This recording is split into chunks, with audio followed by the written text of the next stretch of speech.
My name is Mindy Uitermarkt. I'm with Stepping Stones and Eagle's Nest Christian Bookstores.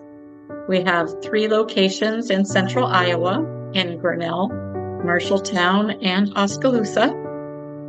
The Grinnell store we've had for 22 years, Marshalltown 14, and Oskaloosa, we took that over a year ago, March 15th. Oh boy, it's probably been 7 or 8 years ago now. We had a big tornado go through the downtown Marshalltown, and I was at the store when it happened, was in the basement when it happened. What do I want to say? Totaled my car. We had to replace our roof. But God also blessed us. The stores on both sides of us, the windows smashed in. Ours did not.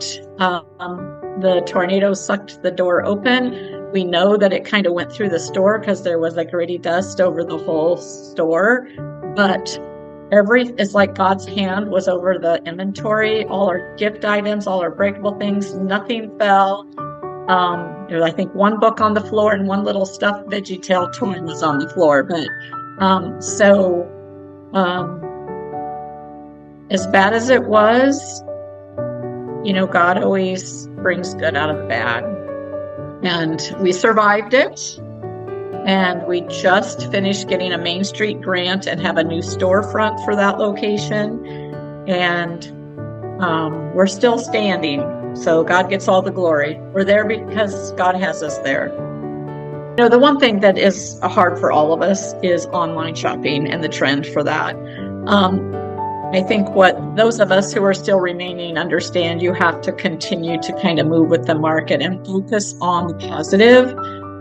So what we do is we just try to give the best customer service we can.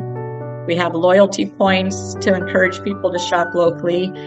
But we also are seeing a trend for people to support local and support small.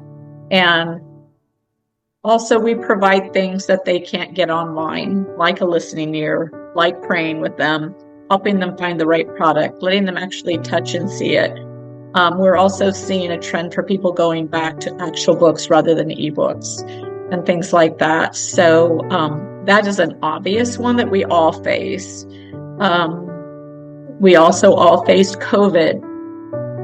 COVID was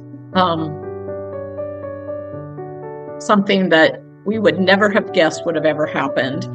And we were forced to be closed for 7 weeks.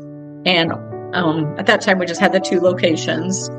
And we did, fortunately, I had all my phones automatically rolled to my cell phone. So I was able to take orders and do curbside delivery, and our sales were probably 15% of what normal was.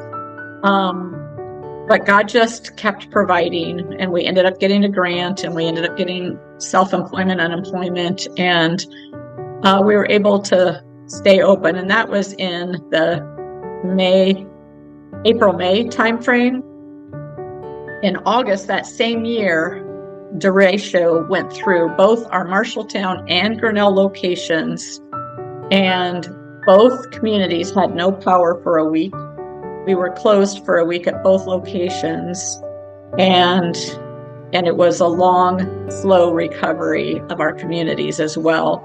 So that was just right on top of COVID, having that happen as well.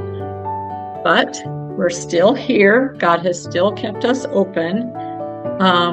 This last year has been a year of things I never thought would happen. I did not expect to have a 3rd store, but the owner, who had had it for 37 years, was going to close it because he has Parkinson's and cancer. And I grew up 7 miles north of the Oskaloosa store. And so it was kind of like going back home. And so I brought in my prayer warriors. We started praying whether this is what God wanted. And we knew there'd be some big hurdles because you don't do Christian retail for the money. So I didn't even know if I would be able to get a loan to do it or anything. But we did get a loan, and the bank agreed to do 80%. We had to have 20% in a down payment cash. Well, I didn't have that because everything I had was in the stores. So I started praying again. One of my prayer warriors said, put it on GoFundMe. Well, I'm a Dutch farmer's daughter and you don't ask for help. And that's not how we were raised. I did not want to do it. I fought it, and God woke me up in the middle of the night and said, this is not about you. There's a lot of people I want to use to help keep this ministry going and exclusive. And we ended up having over 100 supporters, and we went over. And in a 4-month period, God paved the way for us to be able to keep that store open. And it's ended up being our largest store